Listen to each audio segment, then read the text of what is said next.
how the Bucks keep things rolling here with this newfound lineup, and it's trouble in New York. Going to be trouble for the Bucks. We explain what we mean coming up on today's Locked On Bucks.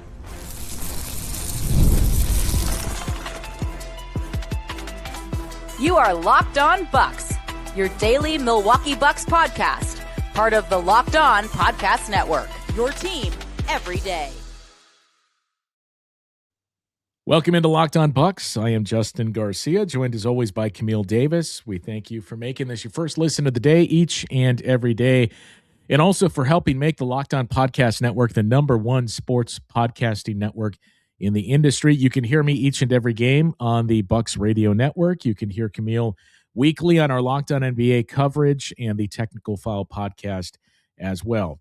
Today's episode of Locked On Bucks is brought to you by FanDuel. Before tip-off, check the FanDuel app and see what's dropping during NBA Happy Hour every Friday from 6 to 7:30 p.m.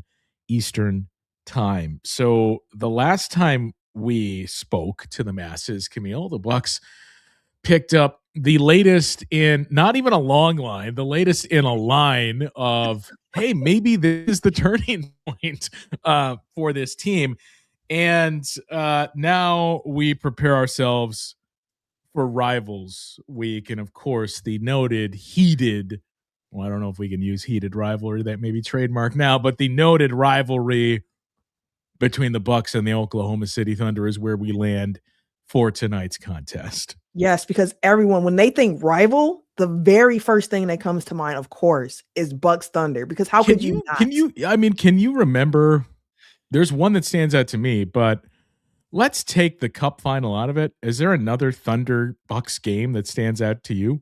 I don't remember the year, but it's the one where Giannis had that baseline play. Russ was still on the Thunder at this point, and he had like the baseline like dunk where he went from one side to the other, but he had technically stepped out of bounds, and the refs didn't call it out of bounds, and the Bucks ended up winning this game against the Thunder. It was like a very close Thunder game. I think they were wearing like bright orange jerseys against the Bucks. Like, I don't remember the year.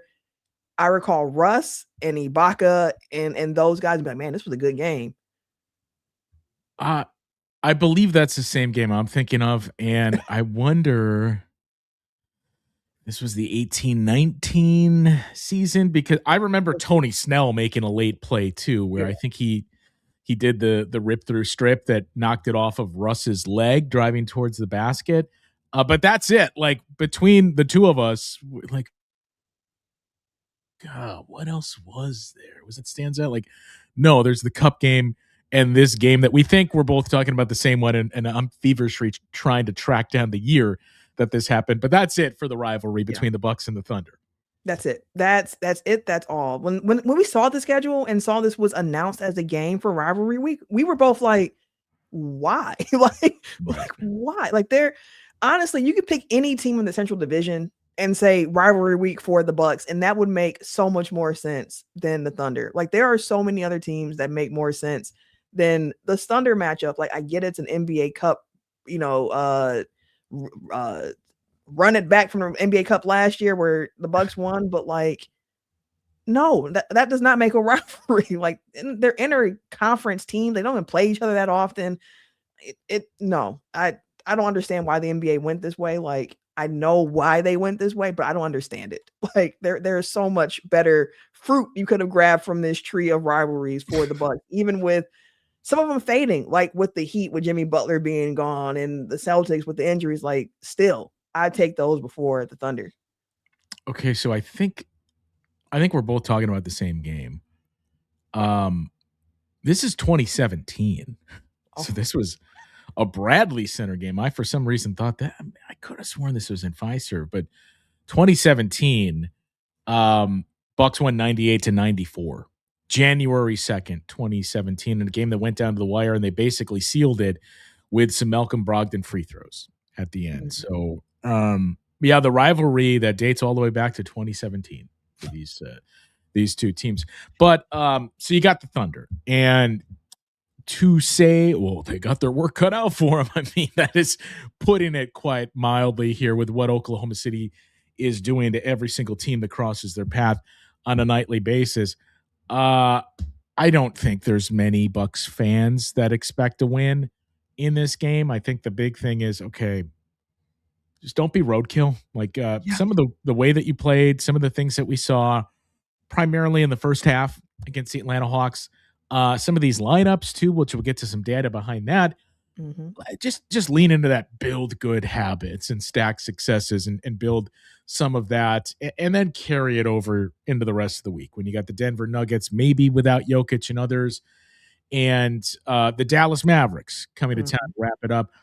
It is not like what 10% of the sickos and diehards out there are like, you know what, I like what I saw.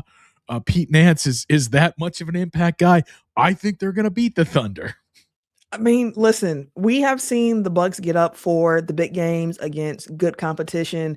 Not even just this season historically. I mean, that's just something that teams like to do. You see the champ is coming to your home court, like you're going to want to put your best foot forward. So the Bucks are going to try it. I mean, I hope they try. Like give me the effort, give me the execution, and however the outcome tends, like it is, then it is what it is. Like the Thunder are a tough team in large part because of the defense, but the Bucks are catching them at a time where they have had some injuries that are affecting their roster a bit. We know that Jalen Williams is going to be out for a little bit. Actually, I think the other Jalen Williams might be out for this game as well. Like they've been without Hartenstein for a bit too. So they're going to be some guys who normally play that probably won't be against Milwaukee. So you can kind of be like, hey, there's an advantage there. But we've seen this Bucks team against teams missing guys and how that's shaken out. The one thing about the Thunder for the Bucks where it's like, hey, this you might not have to worry about this as much because the Thunder do so much well, but they are not a team offensively that crashes the glass super hard. Like that's the one area for the Thunder where it's like, Bucks, we know that can be a weakness for you defensively of giving up these offensive rebounds. Luckily, the Thunder, that's one area that is a weakness of yours that they do not tend to exploit on a nightly basis in the league. So for the Thunder, Alex Caruso is out. Isaiah Hartenstein is out. Jalen Williams is out. Jalen Williams is questionable with a left glute contusion. And for the Bucks, Myles Turner and Kevin Porter Jr. are both questionable. A left ankle sprain for Myles and an oblique strain for Kevin Porter Jr. So we'll just keep an eye on that. And what I was going to ask you was, so I would assume Pete Nance it's not just one and done. Like Pete Nance is going to be, at least in the short term, a part of the rotation. If Myles Turner misses the game, Pete Nance is definitely, like, we don't even need to address that question. Yeah, he'll definitely be in the rotation then because like the interesting part about Pete Nance was that it seemed as if he took Gary Trent Jr. minutes, which was unexpected because they played different positions. I just didn't think in my record, like, hey, if Pete Nance gets these minutes, it's going to come at the expense of Gary Trent Jr. But with the way that the Bucks injury report is shaping out, yes, I think Pete Nance, we were going to see him regardless, but especially if Myles Turner does not play, or even if Myles Turner just can't play at his full capacity, where it's like, hey, we just need you to carry a little bit of a higher minute load than expected, and give Myles a little bit more of a break. And the other flip side to that is then if Kevin Porter Jr. is out, then maybe you do get Gary Trent Jr., right back into this rotation out of necessity too for just the guard position. But could be Cole Anthony who gets that card pulled if Kevin Porter Jr. is out, but you have to see how it shakes out. But of all of those guys we just mentioned, Pete Nance, he earned that playing time with what we saw in that one game. He has to continue to play. Let's continue to see it because of what he did defensively, especially, and stuff that doesn't show up in the box score, like just some of the basketball IQ things that he brought on how to hedge guys and how to take up enough space to kind of cheat and defend two guys at one time until your help arrives. Like all the stuff that, again, moving off the ball offensively to all this stuff that is, pretty basic stuff, but all stuff that this team has been missing. And when you see it, like, oh, wow, that's it. That's what this team kind of needed here, or one of the things that they needed. I mean, the KPJ component too. Yeah, it's going to be very telling if Kevin Porter Jr., we're not going to know until it's an 8:30 tip to do too. So we're not going to know until 6:45 is when Doc will talk to the media. Maybe we'll have an answer then, unless he's just outright downgraded later on in the day. and ruled out. But if KPJ misses the game and Gary Trent Jr. doesn't see additional playing time or doesn't get put back in the rotation and it's just going to Cole Anthony, that's going to be something that's worth keeping an eye on here for this team. Another thing that's going to be worth keeping an eye on, or some other things worth keeping an eye on, is some of the chatter and results that have started to take place on the East Coast, but chatter especially in two different cities. So we'll get into what the ripple effects could be for one team in particular on the East Coast, and could that impact the Bucks? Coming up after this on today's Locked On Bucks. Well, Fridays already feel different during basketball season, and FanDuel is making them even better. Every Friday night before the game tips off, FanDuel gives fans a new way to kick off the weekend with NBA Happy Hour. NBA Happy Hour is your official pregame, a limited-time window where special offers drop right inside the FanDuel app before the action starts. From 6 to 7:30 p.m. Eastern, that's become appointment viewing with this Happy Hour. Opening the FanDuel app during Happy Hour always brings something new, boosts, bonuses, and surprises. It's easy to check the weekly special before tip-off and make your move before the window closes, adding extra energy to Friday night basketball without overthinking it. So before tip-off, check the FanDuel app and see what's dropping during NBA Happy Hour every Friday from 6 to 7:30 p.m. Eastern. A little basketball, a little action, and a whole lot of Friday energy. That's NBA Happy Hour only on FanDuel, the official sports book partner of the NBA. And we've mentioned it a few times, Camille, a lot of lively chats in the Discord around our boy Pete Nance. If you want to be a part of that, you just have to sign up for the Everydayers Club. Not only do you get access to that exclusive Discord server, but you also get ad-free episodes of Locked On Bucks, regardless of whatever pod service you use, Apple Podcasts, Spotify, all of them, ad-free episodes of the show, and invite to the members-only Locked On Discord server as well. You can sign up through a link provided in the show notes of today's episode. So, mentioned, what are the potential ripple effects that could take place on the East Coast? And the New York Knicks are going through it right now. To what, 4 straight, or is it 5 straight losses? It's a losing streak. 9 of their last 11. Yeah, 2-9 in their last 11 games. They were booed off the floor on their last trip out there on Martin Luther King Jr. Day in the loss to the Dallas Mavericks. Jalen Brunson, after the game, said, I would have booed us as well. But this team has really struggled. And, it's a team, too, that I don't know how much of the Knicks that you've watched so far, Camille, but they look older all of a sudden. Yeah. And, this team that was supposed to be built up on perimeter defense and athletic guys and this group that played together, they've taken on a lot of miles, too, the last couple of years. But it keeps coming back to 2 moves in particular in everything they gave up for Mikal Bridges, who is a fine player. Mm-hmm. I think kind of similar to the Rudy Gobert discussion years prior, but in this case even worse, because Rudy Gobert is arguably the best defensive player in the league. When you look at it, you say, that's really what you're going to give up for that guy? Like, not in first-team All-NBA guy, not a guy that could be the leading scorer, not an MVP, like, for that guy? And then the Cat trade, where everything else that they had left just gone and nuked. We have heard rumors and rumblings, and I even hesitate to go down this path and open up Pandora's box here, but we've heard all the chatter about New York's interest in Giannis. We heard James Dolan say, we like our team, and there's none of that, somehow evading a fine for tampering, even though the Bucks got slapped with a fine for saying we're going to re-sign Giannis. A 2-9 stretch, and looking the way that they have, looking like this is a group that, man, there's some definite chemistry issues, and we've seen this and we've lived this the last couple of years too.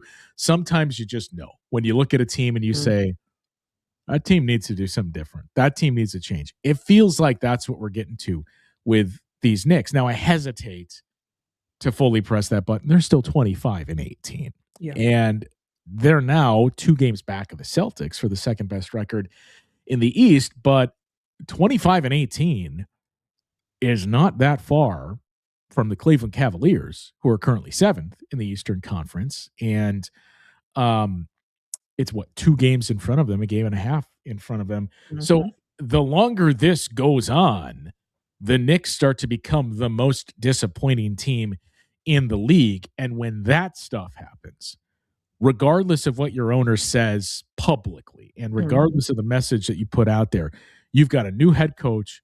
I would be stunned if Mike Brown is fired already. But when that stuff starts to happen, then it's, all right, we got to do something. So I'm not even saying this means, now the Knicks are going to try to trade for Giannis, because again, the assets are not there still. And it would have to be a 3-team deal during the season because of the aprons. The Knicks are a first apron team and all of that. But man, it feels like we were kind of able, okay, we moved past this. We got through that rough stretch here to now, oh man, this is just going to continue to pick up some steam in the offseason, especially if the Bucks also don't start to piece together some consistent wins. Yeah, it's going to be noise there for sure.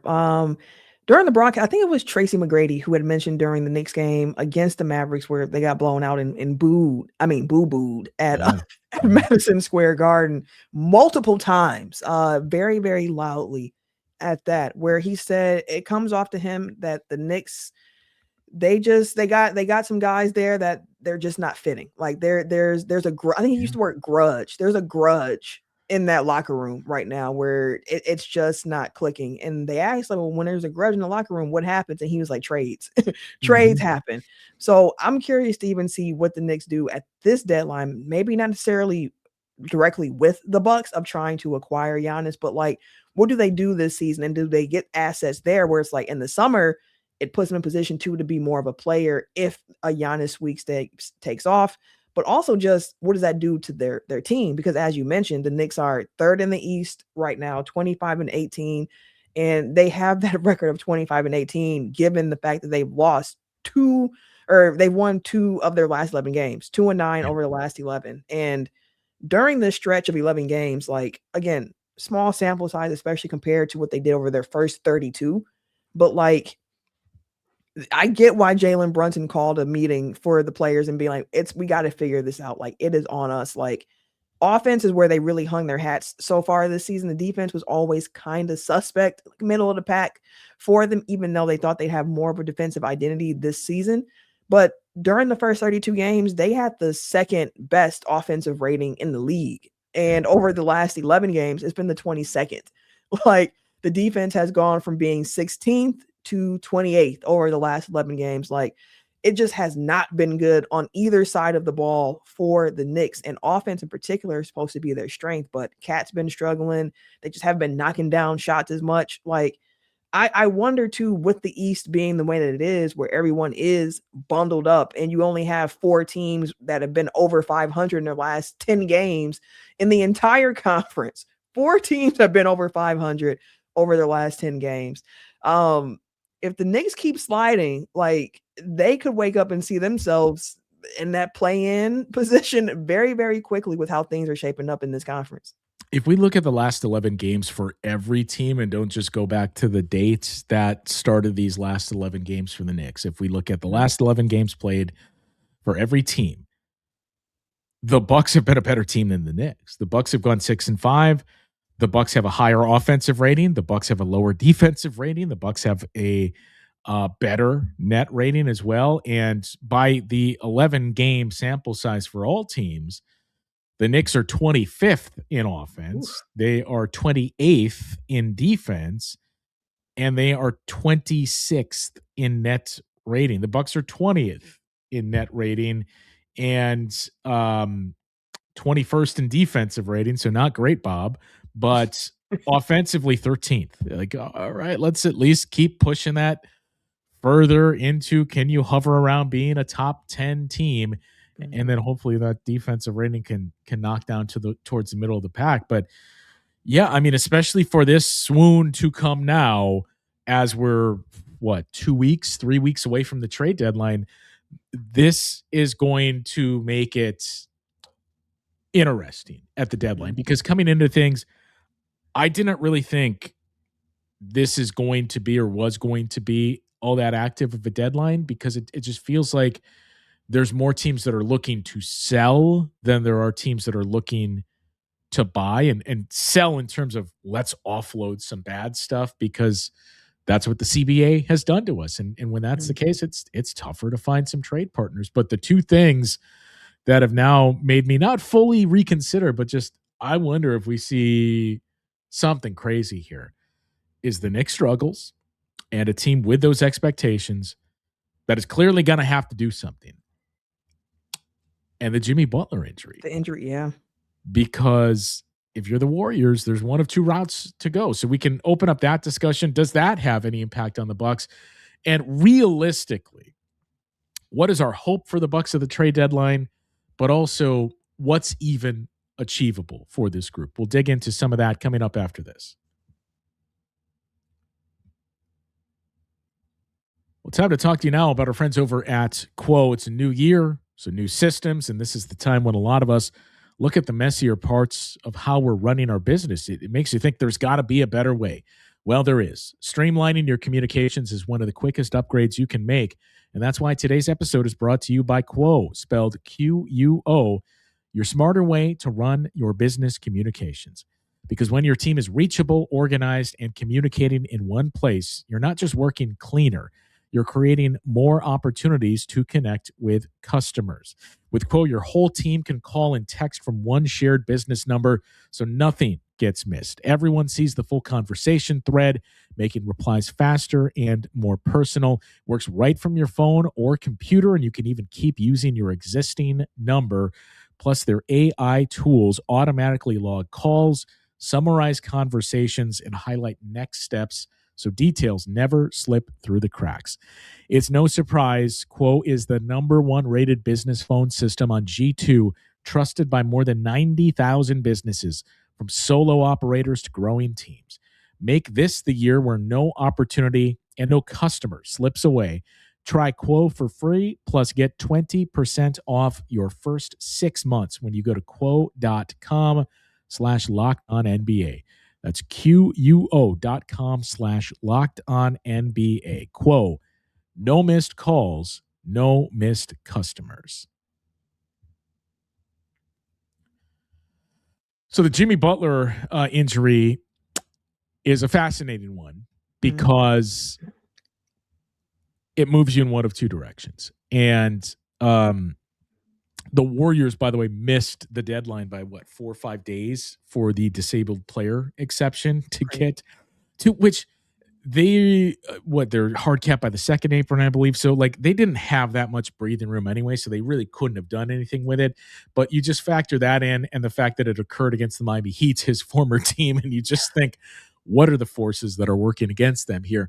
But I am curious, and we've already heard, if you're sampling some other national shows, it's come up on at least 3 that I listen to.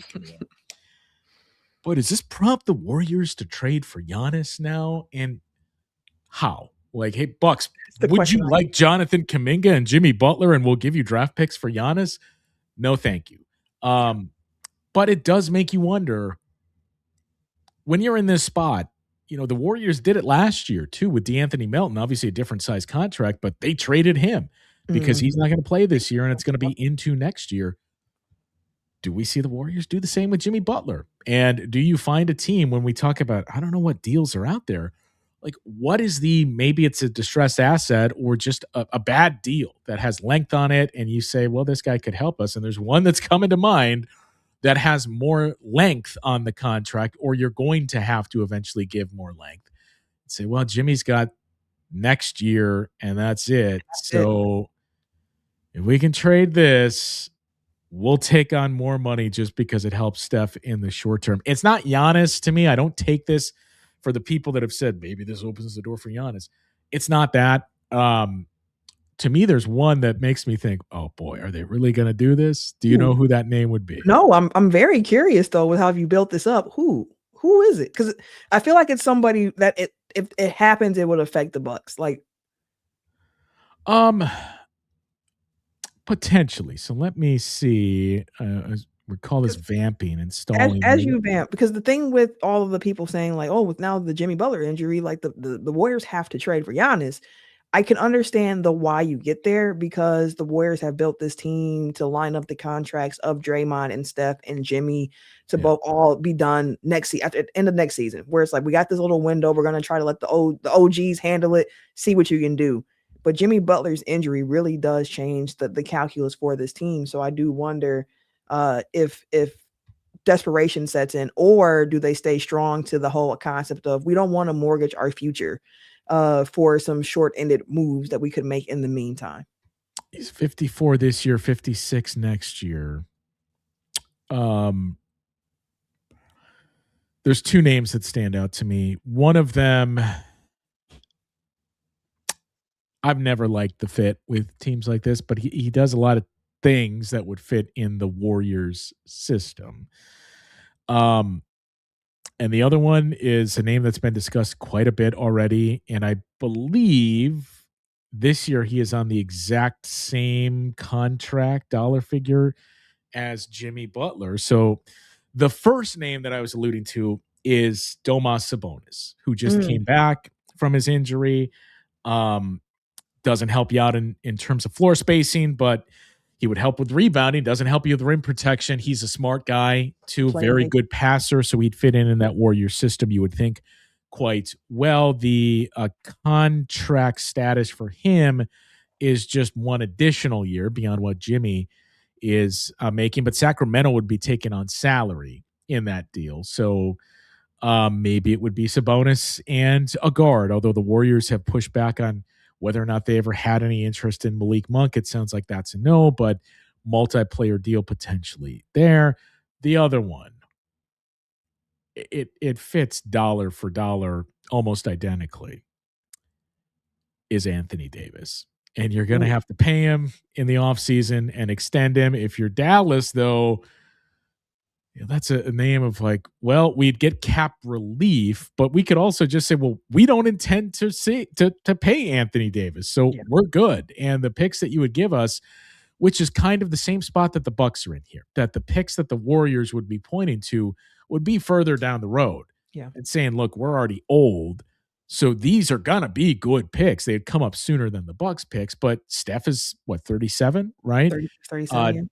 Draymond, Jimmy Butler, as of this moment, is 36. So it's an older team that the Warriors, that's what they're selling is, look, this isn't going to last forever. So if you're taking our first 3 years from now, there's a decent chance that's going to be good. I'm just curious to see what route the Warriors go, because I feel like whatever they do here, that could be a tell on how the rest of the league handles this trade deadline, not just this year, but like, how are in-season trades treated going forward? Yeah, I mean, that's still to be determined with the way that the CBA is affecting things. Like, I've been hearing a lot of teams the rumors are that so many teams are still trying to wait for this Giannis domino to fall, because there still seems to be some belief around the league that he still might ask out. Like, we heard what he said to Sam Amick and The Athletic. We heard him say he never going to request a trade, but not buying it is what it feels like. I think the belief is, look, that's fine. Technically, you may not request a trade, but if you don't sign an extension next fall with the Bucks, you're basically requesting a trade. Exactly. And that's what I've said too. Like, everything sounds great, but like, until we get pen to paper, like, we won't know for sure. But as it affects this season, I have found that kind of interesting that teams still seem to be like, for this deadline, we're still kind of waiting to see what's going to happen with Giannis. And to me, it feels like I thought that part was wrapped up, but I guess people are still seeing the Bucks play on the court, and there's like, we're still going to hold out the hope here that something else happens, because the Bucks are still 11th in the East as we currently speak. But again, like we said earlier in the show, just a few games out of being completely off the play-in race at that. It's just, we haven't seen the Bucks stack enough wins to feel confident about them getting there yet at this point. But mathematically, it's on the table for him still. So we'll have to just continue to see. But I know we're getting ready to wrap. Can I just ask you a Khris Middleton question? I mean, that's what I was going to close with. Okay, I was going to say, like, do you think that we might get the Khris Middleton buyout? And if it did happen, would you want to see it in Milwaukee? I mean, if he is bought out, absolutely. Like, I don't, I have no I have no issues with him coming back. I think he would fill a lot of needs that this group has. I also, we're all going in eyes wide open too, and we know who he is at this point. We know who the Bucks are at this point too, and that I just wonder, like, number one, I don't see a trade for Khris Middleton. He's looked good some nights. He's looked like a guy that's had a history of some injury issues and is showing signs of age on other nights. So I don't know that there's a team that's going to trade for him for that reason and for the size of his contract. So it does seem like it's buyout. And I'm curious too, is there a contender that says this is the missing piece that we need? Like, this is the guy that can rebound for us and he can help run the second unit offensively. He can still every once in a while give you a 20-point game. Like, is there a contender out there that says we don't need him to be a defensive wing for us and we don't need this because we got all these other pieces, and he would probably be like our 6th, 7th, or 8th man. And if you're Khris, if there's none of that too, what's the desire to just say, you know what, I'd rather just go back to Milwaukee and be reunited with Giannis? I mean, here's the real question, Camille. Let's say Khris Middleton is bought out and he wants to return to Milwaukee and you sign him. I mean, I think we can all think of, well, I think this guy would be easy to go without, or this guy, like, we'll just create room for Khris by waiving this player. Maybe you can trade somebody for a 2nd-round pick and finally get a sweetener to throw into a deal. But let's say that happens and you bring Khris Middleton back and then the offseason comes and he's like, I'm willing to stay here. Do you want to give me a 2-year deal and I'll sign a team-friendly extension? I mean, it's a no-brainer, right? For several reasons of, okay, we start to reassemble some of that culture. We start to like keep another one of these guys in the locker room. We have that vets. And also it would have been nice if, we had Kuz and Khris Middleton to have both of these roles covered.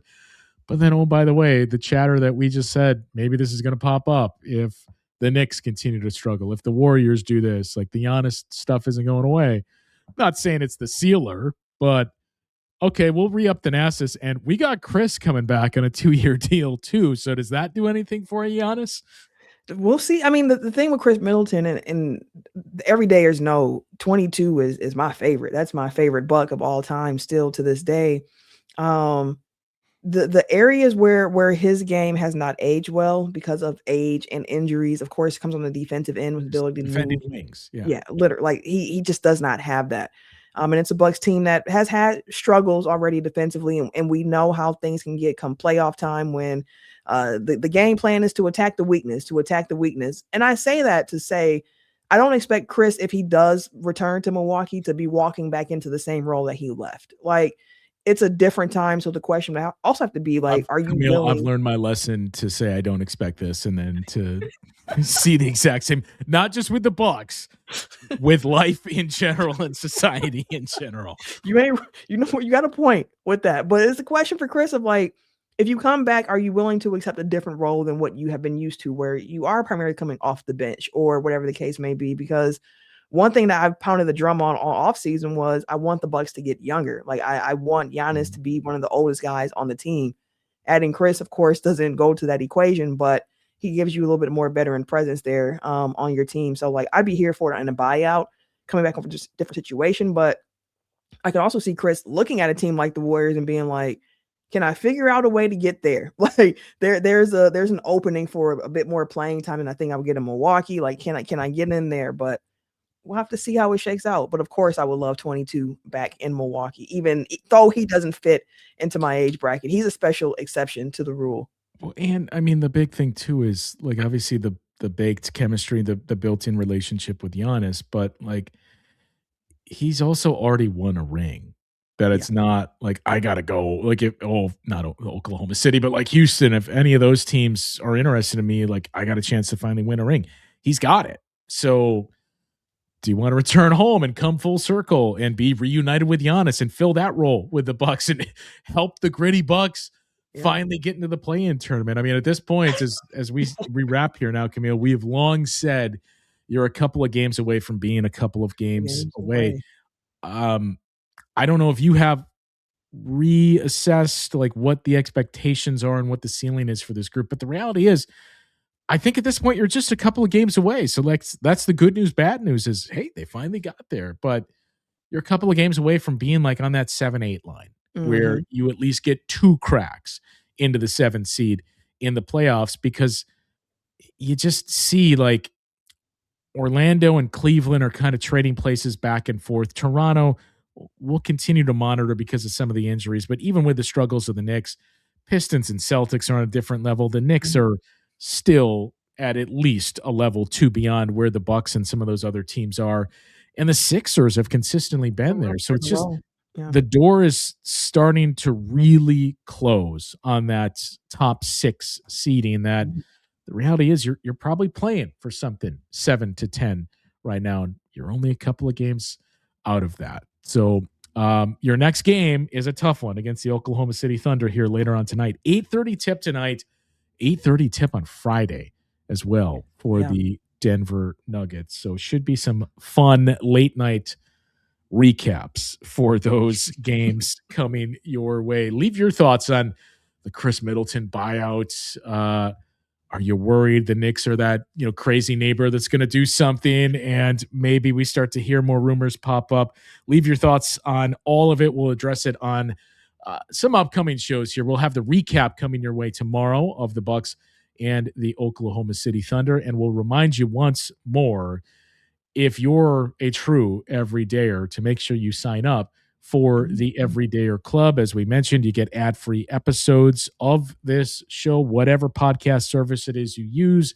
You get an invite to the members-only Discord channel as well. Thanks for tuning in to Locked On Bucks today. Make sure you subscribe and follow so you get all the latest episodes. And if you follow on YouTube, you get notified when it is we go live. For those of you on video, we send you to the first ever 24/7 national NBA YouTube channel.